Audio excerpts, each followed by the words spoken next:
23h30, merci de nous rejoindre sur BFM TV. Qui sont ces agriculteurs qui ne désarment pas? Alors que la majorité des paysans en colère ont regagné leurs exploitations, certains résistent.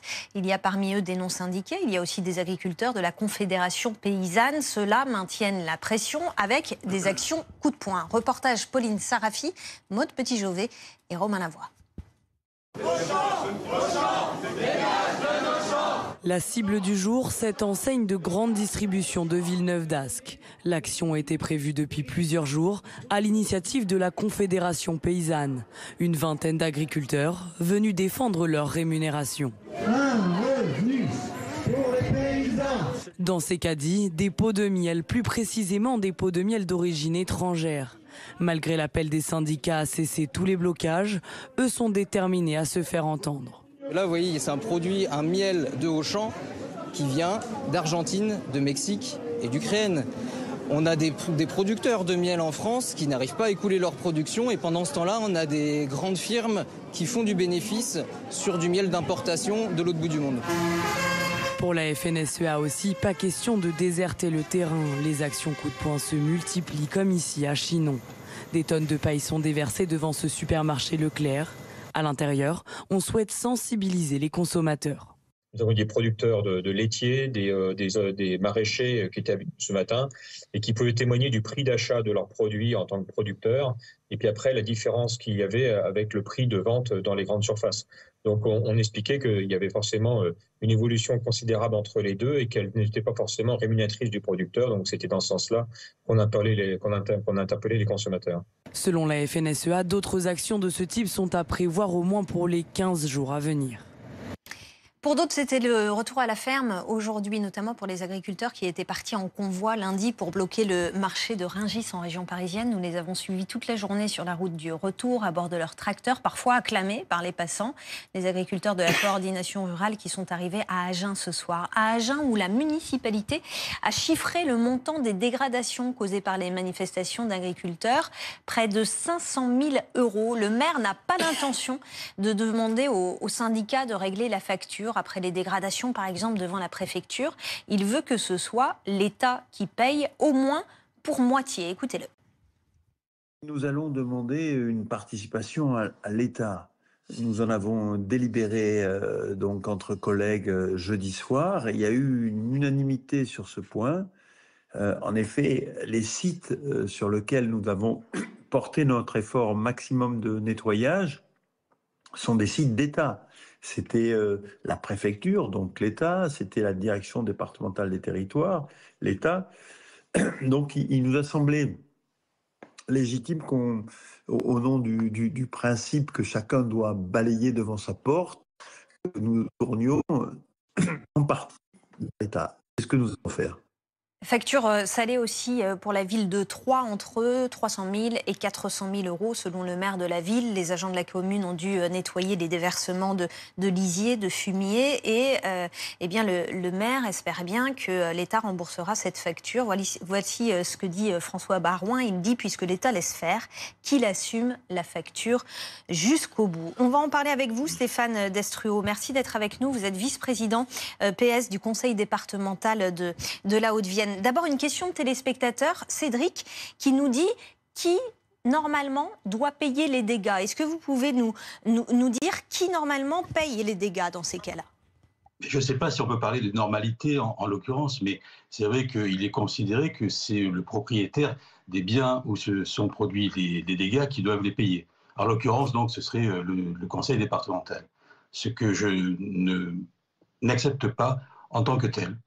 Quel est le montant de la facture pour vous? Est-ce que vous l'avez chiffré? Quels sont les dégâts et quel est le montant de la facture? Alors la facture n'est pas encore établie précisément puisqu'on n'a pas pu encore tout élaborer, tout évaluer, mais on est sur plusieurs centaines de milliers d'euros et on craint même de pouvoir atteindre le million, donc le million d'euros, ce qui est une somme considérable. Du coup, vous demandez quoi, vous?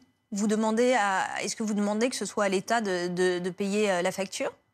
Mais écoutez, moi j'ai observé que le Premier ministre a récemment, d'un revers de main, abandonné l'ASS pour le reporter sur le RSA. Et qui paye le RSA? Ce sont bien les départements.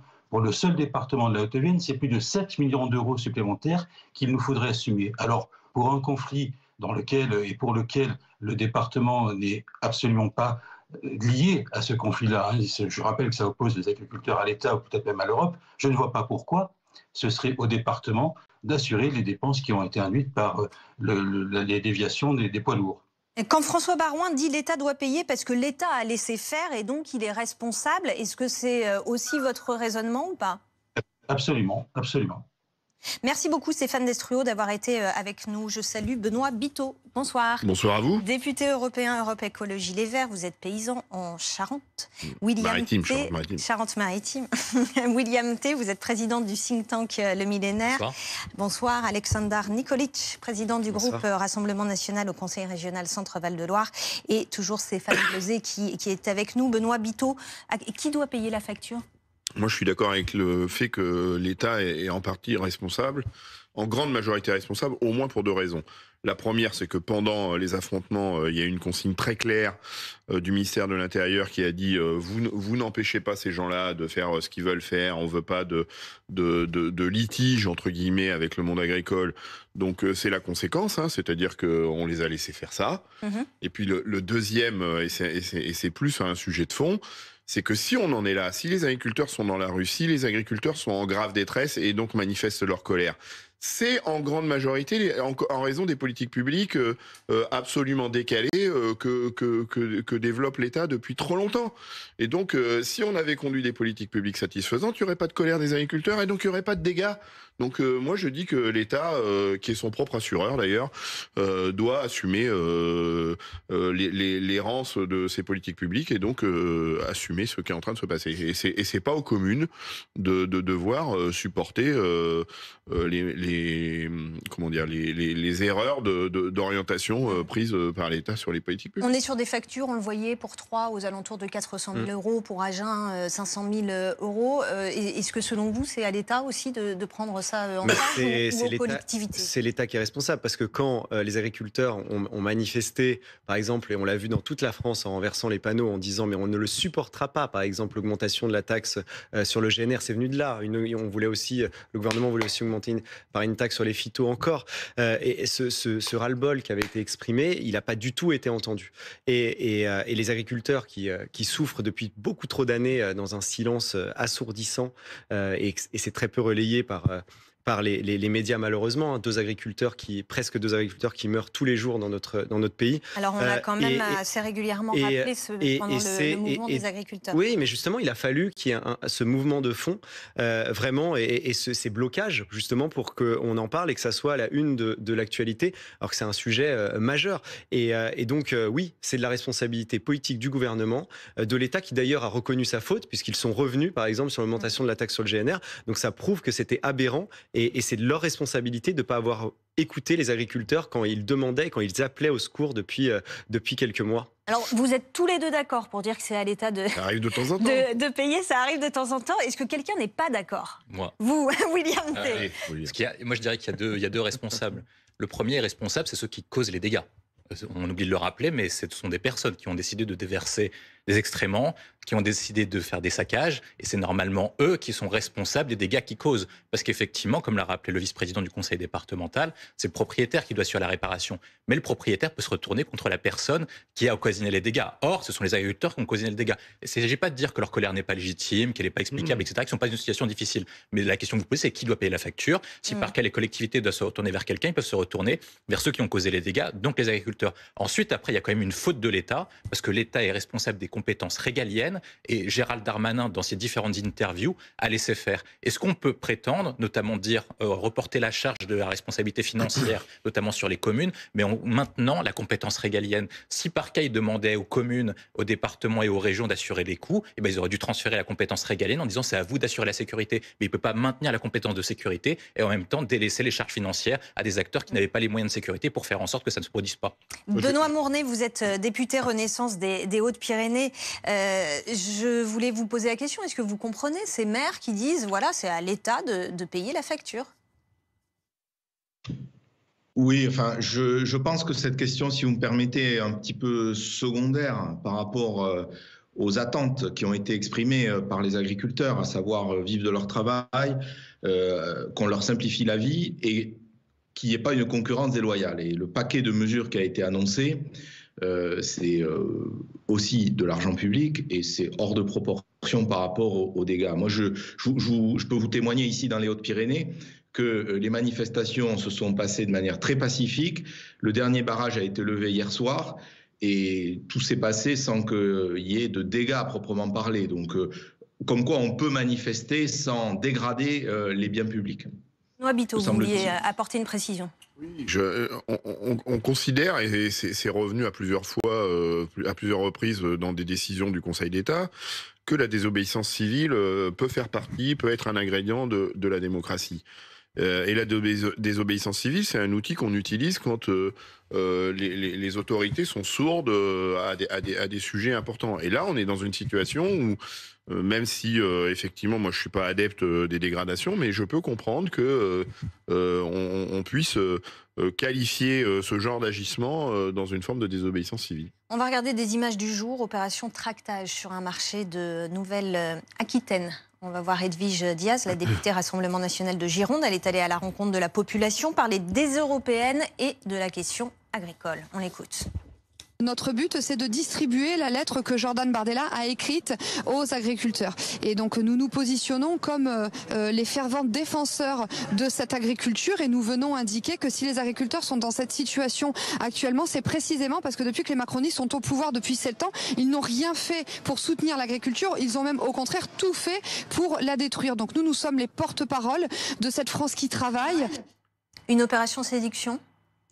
Une opération avec du fond, si vous permettez, parce que ce qui compte, c'est les idées. Et dans la lettre qui est distribuée, il y a des propositions concrètes. Vous savez, déjà il y a 200 ans, Napoléon disait que l'agriculture, c'est la base de la prospérité d'un pays. Et au fil des années, on voit un déclin global de notre agriculture. On voit une agriculture, sérieusement, qui est tuée par les politiques publiques. On était 2e pays exportateur en 2006. On représentait 9% des parts de marché, du marché mondial. On est descendu à être 5e exportateur. On représente 5% des parts de marché. Je le disais, aujourd'hui, ces politiques-là, elles tuent notre agriculture, mais pire, elles tuent des agriculteurs, près de 2 par jour, comme je disais tout à l'heure. Et on a le sentiment, mais c'est même pas qu'un sentiment, que la situation allait encore s'aggraver. Parce que je parlais sur l'augmentation de la taxe sur le GNR. On alertait là-dessus, on n'a pas été entendu. On disait que la loi Egalim, elle n'était pas respectée. C'est des mois qu'on le dit. Et ils le savaient très bien d'ailleurs, puisqu'ils mettent enfin en place une amende et ils annoncent que 3 industriels ne respectaient pas. Mais donc ça veut dire qu'ils le savaient très bien. Et on se plaint justement des coûts de production très élevés dans un marché mondial où on est mis en concurrence directe avec des pays qui n'ont pas les mêmes normes, qui n'ont pas les mêmes taxes. Vous vous rendez compte, l'aberration, on nous avait fait passer l'augmentation de la taxe sur le GNR pour quelque chose d'écologique. Et on nous met récemment, les macronistes viennent de voter un accord avec le Chili, qui est un gros exportateur de poulet. On nous met en concurrence directe avec le Chili, alors qu'on importe déjà 50% du poulet qui est consommé en France. Enfin, est-ce que c'est écologique d'aller chercher du poulet à l'autre bout du monde? Et quand Emmanuel Macron, dans ses nouvelles annonces, dit qu'il n'y a pas de problème avec le Chili, ça doit vraiment nous interpeller, parce que là, ils disent qu'ils vont faire une pause normative. C'est peut-être une pause de l'aggravation, mais le fil conducteur et la fuite en avant de taxes, de normes, d'accords de libre-échange qui nuisent à notre agriculture et à nos agriculteurs qui les tuent au quotidien, honnêtement, il y a évidemment qu'elle ne va pas être mise en cause vraiment sur le fond. On a des annonces juste pour limiter la mobilisation, mais elle va reprendre parce que pour parler avec certains agriculteurs, ils sont encore très très très remontés par rapport à toutes les politiques publiques. On va donner la parole à votre voisin, si vous le voulez bien, Stéphane Bleuzet. Quand vous voyez ces images, on a vu Jordan Bardella, on a vu Marine Le Pen monter sur un tracteur, on a vu aujourd'hui Edwige Diaz. Comment vous vivez la présence de politique sur votre terrain en ce moment même? Écoutez, à la coordination rurale, ça a toujours été dit. On discute avec tous les interlocuteurs qui permettent de faire avancer les dossiers agricoles. Alors là, c'est peut-être encore un sujet plus important au niveau européen. Donc là, on verra qui vote bien et qui vote pas bien à l'Europe, surtout sur les nouveaux libres-échanges qui vont arriver. On ne sait pas comment ça va se terminer. Mais j'espère, parce qu'il y a une grande impatience du monde agricole. Ouais. J'ai des retours sans arrêt tous les jours. Les gens se sont à l'affût des choses qui vont arriver là d'ici le salon, quoi. Que les promesses effectivement se transforment en actes. William T, est-ce qu'on peut dire est-ce que le RN a profité de cette crise agricole ou peut profiter de cette crise agricole? On voit que depuis plusieurs années, c'est plutôt le Rassemblement national qui profite du vote des agriculteurs. Le vote des agriculteurs était à peu près entre 35 et 45% au sein de la droite classique. Ils ont voté principalement pour Jacques Chirac, pour Nicolas Sarkozy et pour François Fillon. Il y a eu une rupture lors de la dernière élection présidentielle. C'est Marine Le Pen qui arrive en tête du vote des agriculteurs. Au vu des échéances, vraisemblablement, on est à peu près sur la même similarité qu'avec les européennes de 2019, où les gilets jaunes s'étaient portés principalement vers Jordan Bardella. Et il est probable qu'en 2024, les agriculteurs votent en tête pour Jordan Bardella. La question essentielle, c'est est-ce que pour autant, ça va être structurant et est-ce qu'elle va obtenir la majorité des suffrages pour les agriculteurs en vue de la prochaine élection présidentielle? Au vu de cette échéance-là, au vu des circonstances, au vu du contexte, les agriculteurs vont s'opposer notamment à la construction européenne actuelle, au traité de libre-échange, à la concurrence déloyale. Et aujourd'hui, Marine Le Pen et le Rassemblement national apparaîtra comme le parti le plus eurosceptique et qui s'opposera plus sur ces sujets. Pour autant, ça ne veut pas dire qu'elle pourra conserver cet électorat dans une élection qui sera plus nationale, portant notamment sur la présidence de la République française. Benoît Biteau. Moi, je suis en difficulté avec mon collègue, hein, mais voilà, on peut pas être d'accord sur tout, quand même. Oui, bah oui. Moi, je regarde ce que votent les représentants du Rassemblement national au Parlement européen. Alors, effectivement, sur les accords de libre-échange, on vote. Moi, nous, on est clair, on n'a jamais voté d'accord de libre-échange. En revanche, sur la politique agricole commune, qui est quand même au cœur de la difficulté que rencontrent les agriculteurs, qui est un outil qui devrait soutenir le revenu des agriculteurs, les élus du Rassemblement national ont voté pour cette PAC, qui est quand même un désastre en termes de répartition des aides publiques. 80% des aides qui vont à 20% des agriculteurs, ça c'est la donnée européenne. En France, c'est 53% des aides à 20% des agriculteurs. Donc on a affaire à une politique majeure de l'Union européenne, qui est le premier budget total de l'Union européenne, qui est validé par les élus du Rassemblement national et qui a participé au fait que les agriculteurs sont aujourd'hui en grave difficulté parce qu'on a un problème de répartition. Donc voilà, moi je veux bien que le Rassemblement national devienne le chevalier blanc et les nouveaux défenseurs des agriculteurs, mais moi j'aimerais bien qu'on passe aux travaux pratiques et que quand on vote une PAC aussi désastreuse, eh bien ils appuient sur le bouton rouge et disent sans remettre en cause l'intérêt de la PAC, mais en tout cas pas celle-là. Votre réaction? Alors, sur la PAC, pourquoi les élus du Rassemblement national l'ont voté? Parce que pour la première fois, il va y avoir une possibilité de soutien de l'État. Et ça, c'est une nouveauté. Et pour nous, ça va dans le bon sens, parce que ça fait des années qu'on dit justement que l'État doit pouvoir soutenir certaines filières. On espère que ça va être bien fait. Mais en tout cas, l'intention, en tout cas dans cette PAC, on l'a trouvée bonne. Et après, c'est compliqué, même si nous, on prône, vous le savez, une politique agricole française, surtout pour soutenir notre agriculture. C'est compliqué de s'opposer à des aides, même si on est contributeur net. Donc, en réalité, on perd de l'argent entre ce qu'on donne et ce qu'on récupère à travers la PAC, mais c'est compliqué de s'opposer déjà à ces aides-là. Mais nous, on a toujours dit que ce qu'on souhaite, c'est des prix, c'est diminuer les coûts de production. Et là, si vous me le permettez, je suis obligé de vous répondre là-dessus. C'est quand même aussi ce que vous prônez qui augmente les coûts de production. Quand la volonté de vouloir limiter certains phytos, voire en interdire, alors qu'il n'y a pas d'alternative, ça pose un problème pour les agriculteurs. Benoît Biteau, je vous laisse répondre. Parce que juste sur le bio... S'il vous plaît, non, on n'a plus le temps. Benoît Biteau, je vous laisse répondre. Je suis quand même un peu surpris parce que sur les phytos, par exemple, puisque c'est le sujet, c'est aussi une mesure économique. On a sur la plaine de Chizé un atelier sur plusieurs milliers d'hectares, plusieurs centaines d'agriculteurs, où précisément on a réduit de 50% les phytos. 50% de réduction de phytos, c'est le même niveau de production. Pas de baisse de production, et pas de baisse de production et... Au bout du bout, c'est 200 € de plus par hectare et par an pour les agriculteurs. Allez, juste là-dessus, parce que c'est important d'apporter des éléments. Très rapidement, il nous reste 20 secondes. Quand on supprime tout bio, tout phyto, quand on va vers du bio, on a 50% de rendement en moins. Non, ça c'est faux.